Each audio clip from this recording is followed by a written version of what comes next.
Ir-reputazzjoni u l-affidabilità għandhom ikunu fatturi ċentrali għal min jieħu fidejh l-HSBC jekk stqarr l-Aġent Gvernatur tal-Bank Ċentrali Alexander De Marco meta mistoqsi minn din il-Kamra tal-Aħbarijiet dwar il-proċess tal-akkwist tal-Bank Internazzjonali HSBC f'pajjiżna hekk kif l-erba' il-Bank Ċentrali ta' Malta preżenta r-rapport annwali tiegħu għas-sena 2024.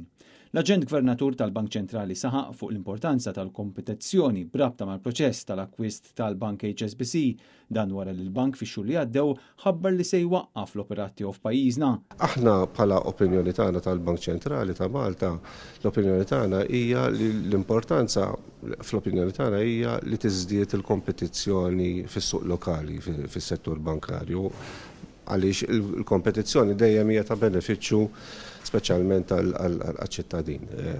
Dik hija il-ferma tagħna. Barra minn hekk huwa enfasizza l-ħtieġa ta' reputazzjoni u l-affidabilità ta' min jieħu fidejh l-operat tal-HSBC Malta. Importanti ovvjament li min qed jixtri l-bank ikun ta' reputazzjoni u għandu ċertu wkoll affidabilità ġifieri. Intant il-konferenza tal-erba' kienet indirizzata mhux biss mill-Aġent Gvernatur tal-Bank Ċentrali iżda anke mill-Kap Ekonomista Aaron Grech u d-Deputat Gvernatur għall-Istabilità Finanzjarja Oliver Bonello bil-kelliema jfukaw fost oħrajn fuq il-prestazzjoni ekonomika fl-aħħar xhur u l-element ta' inċertezza li għadha teżisti fl-ekonomija.